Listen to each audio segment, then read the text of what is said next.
Welcome to day 2. Today we are going to learn how a program actually works, the foundation of coding and DSA. In day 1 we understood what DSA is and why it matters. Today we begin actual programming, but before writing any code, there is one concept every program must clearly understand. How program works internally. Externally we type the code and we can see it, but we don't know how the code internally works. You want to know about the internal work of a code.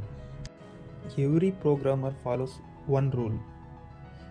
No matter what language you are using, Java, C++, Python, any language, every program in the world follows only one simple flow. What is that flow? First, input goes to processing, and processing gives the output. This was the program flow. If you understand this flow, you can write any program. You can solve any DSA problem, any coding question you can solve with this flow. Every coding question has same flow: input, processing and output. How this works? We will take one real-time example. In the input we will take two numbers, 10 and 20. In processing, we are giving the statement like add two numbers. This processes 10 plus 20 is 30. The output will give 30. The calculator doesn't magically gives output. It strictly follows that flow what we have discussed before. Another example we will consider student result. What is the input of student result? Marks is the input. And what is processing? Total and percentage we want. Then the result we want, what student result we will getting as an output. Why this is crucial for DSA? Most beginners fail in DSA because they directly jump into code, don't understand the logic, what is the input they are getting, don't know about what output they are expecting. Simply they will code. That was not the way for coding. Interviewers don't test your typing speed. They test the thinking flow and the logic you have. Any program in the world, you want to think these three steps only. What is the input, how it will process, and what is the output. If you answer these, your solution is already 70% done. Next we discuss about variable. What is a variable? A variable is a container used to store data in the memory, so that the program can use it later. We store the data into the memory, that is called as variables. If the program has no variable, means it would forget everything immediately. There is no section of storing data and there is no space of storing data. Without variable we are assigning the data, everything immediately it will forget. So we are using the variables. Real-time example we will think about, like we take the bottle is a variable. What is the value stored in it? Water is the value stored in it. You can change the water inside the bottle, but the bottle remains the same. That is a variable. Simple variables are age, salary, name. These are the variables. What was the values? Age means, suppose you have 21 years and the salary was 50,000 and the name was Ram or something. Every DSA problem involves the storing input, storing intermediate results and final output. There is no variables, means there is no DSA. Vice versa. Variable names should be clearly explained what they want to store. Like we will consider the total marks of the student and student age, maximum value, like that. Readable code, assign it as good programmer. No matter the language, these rules apply. What are the rules? It must start with a letter or an underscore. No spaces are allowed. Cannot be in keyword and case sensitive. These are the 4 rules. Let me consider adding the two numbers. To add two numbers, I need the variable for the first number, variable for the second number and variable for the result. Logic first, variable next, and the code was the last part. Common mistakes the beginners will do was using the meaningless variable names, forgetting variable purpose, using one variable for everything, Bad variable usage leads to confusion and bugs. Now we know how to store data, but not all data is the same. Some are numbers, some are text, some are true or false. To handle it, we need the data types. The next concept is data types. Why data types are exist? A computer does not understand words, numbers and symbols. It only understands binary digits, zeros and ones. So the computer needs how many bits to allocate, how to interpret those bits, then what operations are allowed. Data types answer all these three questions. And data types decide memory size, how much space in the RAM, and range of the values, minimum or maximum, operations allowed, add, compare, subtract, concatenate and extract, etc. Interpretation of bits. Same bits can mean different things based on data type. Data types are classified into two types, primitive and non-primitive. Primitive is a basic data types, non-primitive is a reference data types. Firstly, primitive data types. Data types store actual value directly into the memory. It stores the actual value directly into the memory. They are simple and fixed size and fast. These primitive data types have 8 data types. What are they? Byte, short, int, long, float, double and character. We will discuss one by one. Byte.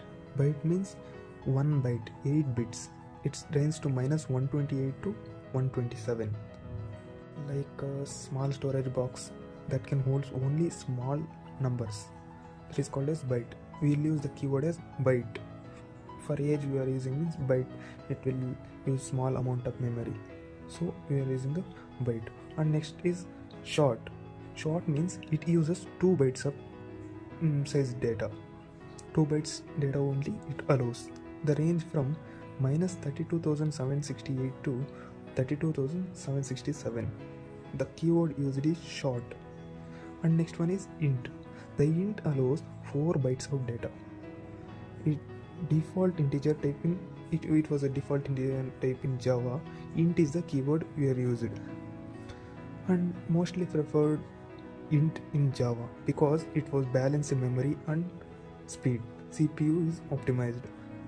Next data type is long. Long uses 8 bytes of data. Uses for very large numbers like 14 lakhs, 1 crore.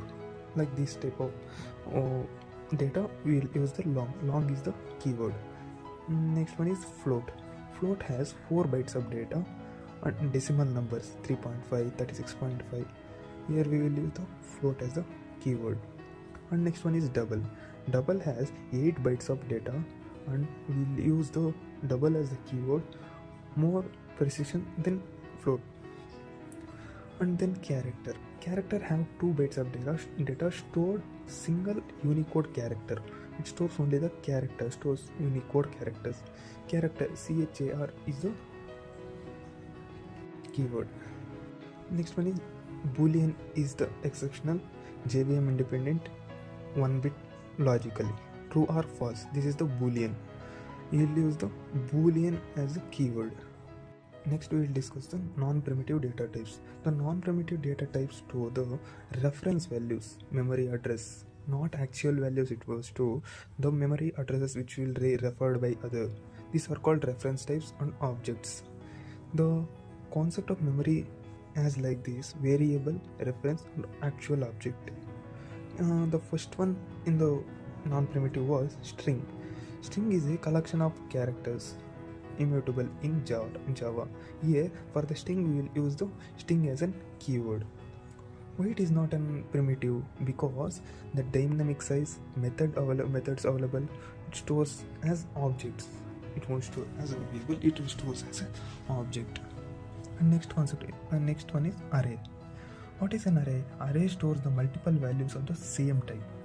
Continuous memory. Int marks. It will use the keyword as array. In next one is classes and objects. The classes as blueprint and the object as a real entity. We'll discuss later in detail. Here we will go as a reference. Next one is interfaces, enums and collections. Interfaces, enums and collections. These examples are list, set, map, enum, day. You use it to heavy in real world Java applications. We will use this one. Primitive data types are for efficiency. Non-primitive data types for flexibility and structure. Java needs both build real world systems. These are about the primitive data types and non-primitive data types. Here we'll discuss the variables and data types, questions, examples. Here first question is check eligibility to vote. Now we want to think logically.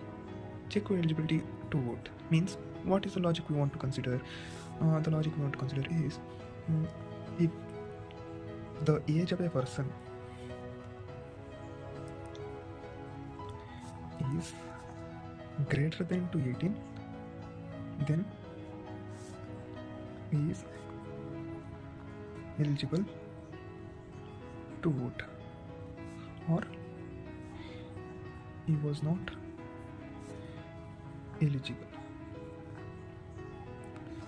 Okay, now then here we want to use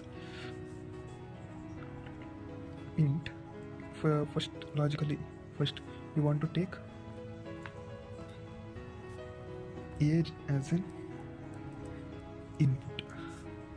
Second, if age is greater than or equal to 18, he is eligible. And third one is else not eligible. Eligible or not eligible. Here you want to take age is age we can take as int. Here eligible or not eligible, true or false, we will take it as boolean. We'll take it as boolean. Here int age is equal to, let's take 15, and boolean is eligible greater than or equal to age greater than or equal to 18, and print L here eligible. That's it. Using the data type. In this one, int is the data type, this is the variable, and this is the value. You will get output as false. This is the answer for this question.